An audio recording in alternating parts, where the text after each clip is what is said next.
الشدة أوهت بالمهج يا رب فعجل بالفرج والأنفس أمست في حرج وبيدك تفريج الحرج هاجت لدعاك خواطرنا والويل لها إن لم تهج. Bismillahirrahmanirrahim. Tuh lihat syair pertama itu. Asyiddatu audat bil muhaji. Ya Rabbi fa'ajil bil faraji. Jadi asyiddah ini maknanya setiap hal, setiap sesuatu. Asyiddah ini maknanya kesusahan, kesulitan, setiap hal-hal yang menghimpit kehidupan kita. Rezekinya nggak lancar, keluarganya ada yang sakit, ya. Istrinya meninggal, anaknya meninggal.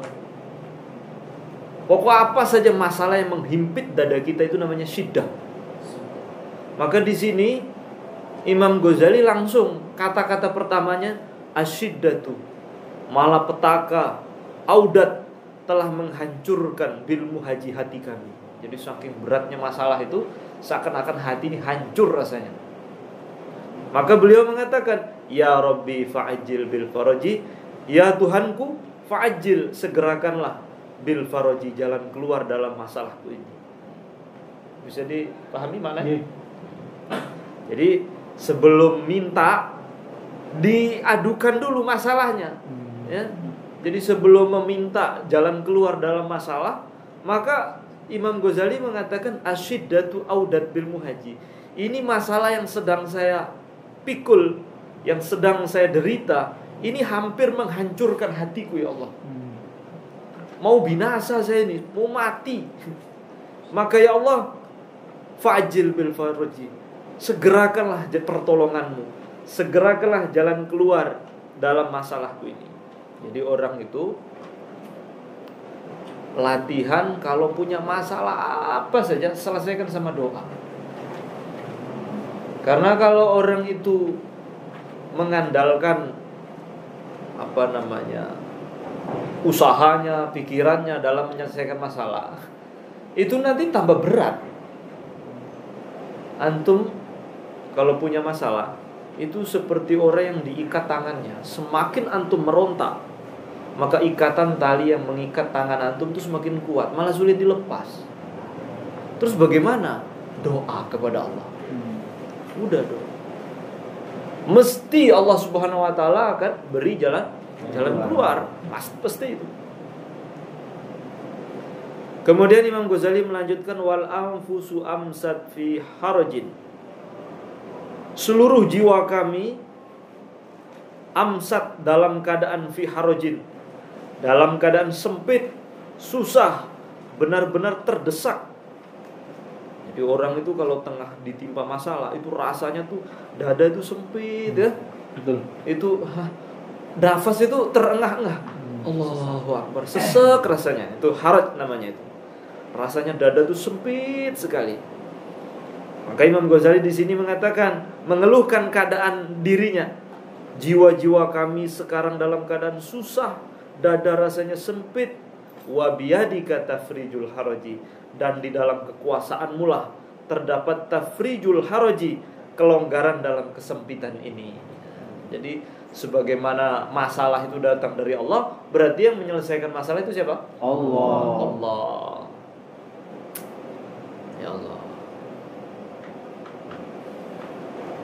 Antum kalau sudah terbiasa punya masalah diselesaikan dengan doa, itu iman tuh rasanya Masya Allah. Kecil semua masalah itu. Kecil semua masalah. Hajat li du'aka khawatiruna. Hajat telah menggerakkan li du'aka, untuk berdoa kepadamu, khawatiruna, bisikan-bisikan hati kami. Wal wailu laha illam tahiji. Betapa celakanya hati bila tidak tergerak untuk berdoa kepadamu. Jadi orang tuh kena masalah, kok enggak terbesit di hatinya berdoa kepada Allah, berarti orang itu celaka ya. Orang itu ibarat begini, ada orang terpleset kakinya, terus dia tenggelam dalam kubangan air, dalam lautan. Di situ ada orang yang mengulurkan tangan, tapi dia tidak mau ambil. Dia malah meraih rumput-rumput yang ada di samping. Dia tidak bisa. Dia meraih ranting yang kering, patah. Dan aneh manusia itu. Udah sering dikecewakan berharap kepada manusia, nggak kapok-kapok. Naruh hati kepada fulan, kecewa lagi. Naruh hati dengan ini, kecewa lagi. Nggak kapok-kapok. Sampai kapan? Ya begitu itu manusia itu. Seperti itulah manusia. Kalau dalam kena masalah, yang diandalkan itu manusia. Orang itu kalau mengandalkan manusia, pasti ujungnya tuh kecewa. Ngandalkan bos, kecewa. Ngandalkan siapa? Teman, istri sekalipun, kecewa ujungnya. Allah. Antum ingat nggak ketika malam pertama itu kaya itu kan, Masya Allah. Kalau pas malam pertama itu, ketika awal-awal membangun rumah tangga, kayak itu kayak nggak ada masalah, sempurna. Istri itu sempurna. Ini ceritanya ada bidadari nyasar ke bumi, ketemu antum, kan begitu ceritanya. Dapat 3 tahun, 4-5 tahun, ya Allah, kenapa jadi begini di bidadari? Nah, karena apa? Dia telah menggantungkan kebahagiaan itu kepada manusia. Nggak ada kebahagiaan pada manusia. Kebahagiaan itu hanya ketika kita berhubungan dengan Allah melalui doa kita. Doa, ya Allah, ya Allah. Maka orang kalau kena masalah, kok hatinya tidak tergerak untuk doa, itu orang celaka namanya. Udah sering kecewa kok masih mengandalkan. Nah, makhluk itu kalau diminta, antum kalau punya masalah, kok minta jalan keluar dengan manusia, itu sama saja seperti ada orang pengemis ngemis sama pengemis, gitu loh. Gimana itu? Ada pengemis ya, duduk di pinggir jembatan, antum datang, taruh kaleng di depan, terus antum angkat kaleng antum ke dia. Pak, minta dong, aku ya berdoa. Saya ini pengemis, kamu ini gimana? Kita sama-sama pengemis, kok kamu minta ke saya? Nah, seperti itulah gambarannya manusia bila minta kepada manusia. Dia sendiri itu loh punya masalah. Kok antum minta jalan keluar masalah antum ke dia? Dia sendiri tuh masalahnya seambrek. Ya enggak? Antum, Pak, tolong saya. Loh, saya ini juga sedang banyak masalah ini. Maka mintalah kepada Allah. Oh, ini tauhid tok ini isinya. Tapi kok saya pernah minta, Pak, gak makbul itu. Gak boleh bilang begitu. Semua doa itu pasti makbul, pasti.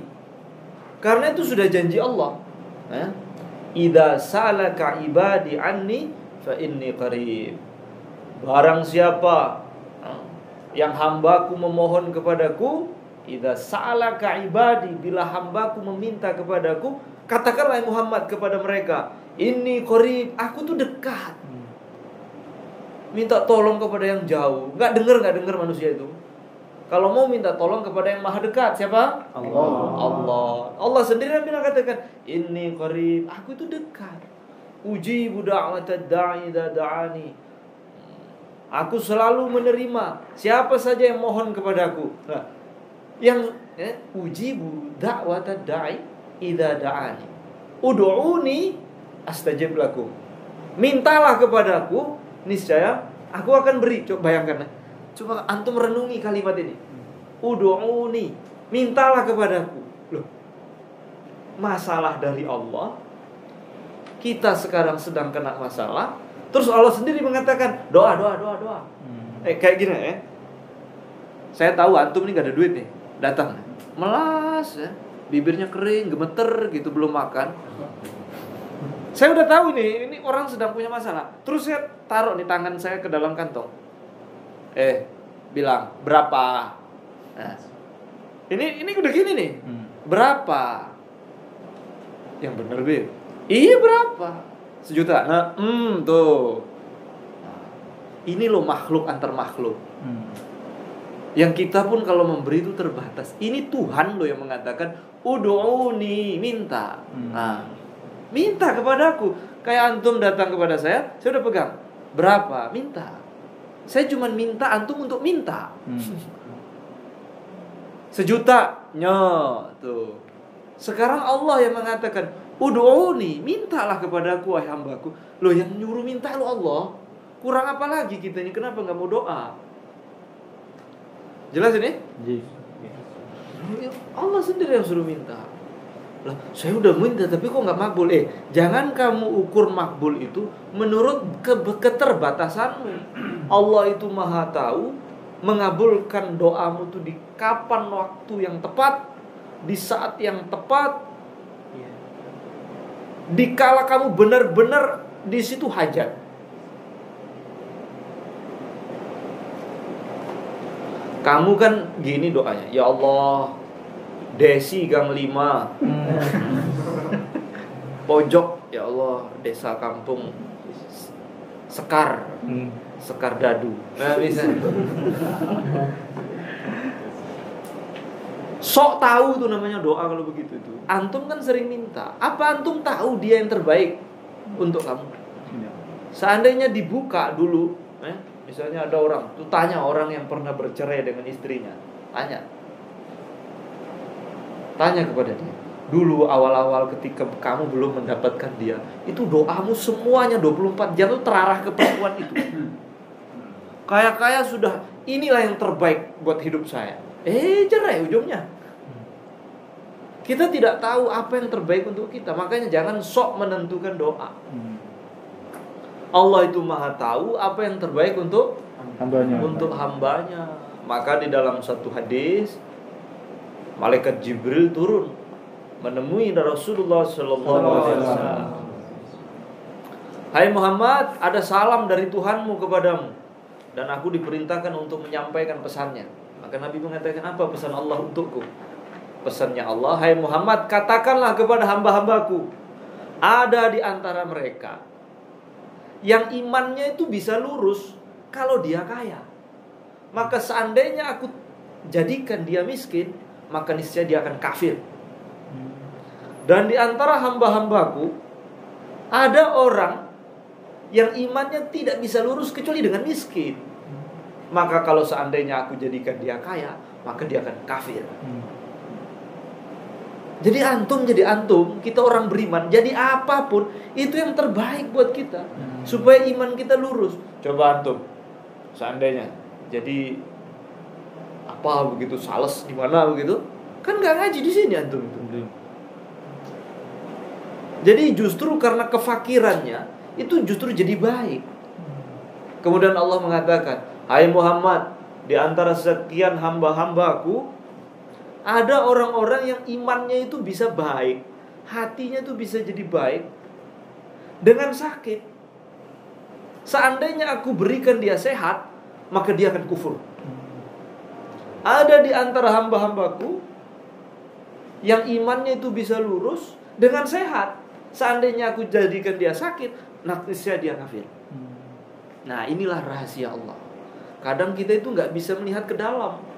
Ada seorang ketika terjadi peperangan, kalau nggak salah itu perang Badar, kalau nggak perang Uhud itu, ada seorang orang Arab itu, dia mengayunkan pedangnya itu dikala ini umat Islam gitu terdesak, para sahabat terdesak, dia mengayunkan pedangnya. Orang-orang pemberani di kalangan kafir Quraisy itu mundur dengan keberanian dia. Hingga para sahabat itu mengatakan, wah, itu orang hebat sekali.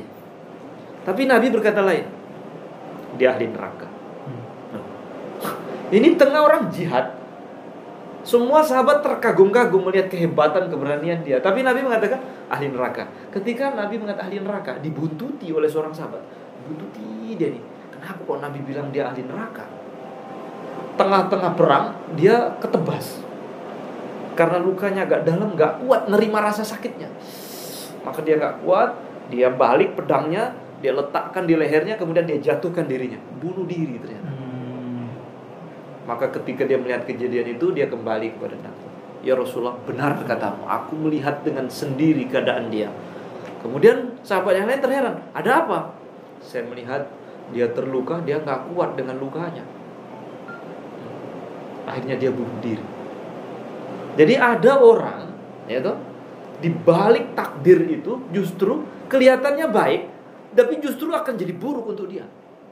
Maka jadi orang itu pasrah kepada Allah. Jangan menentukan apa yang terbaik menurut kamu, karena kamu tidak tahu. Bisa paham? Makanya gak usah doa ya Allah si dia gang 5 itu gak usah itu.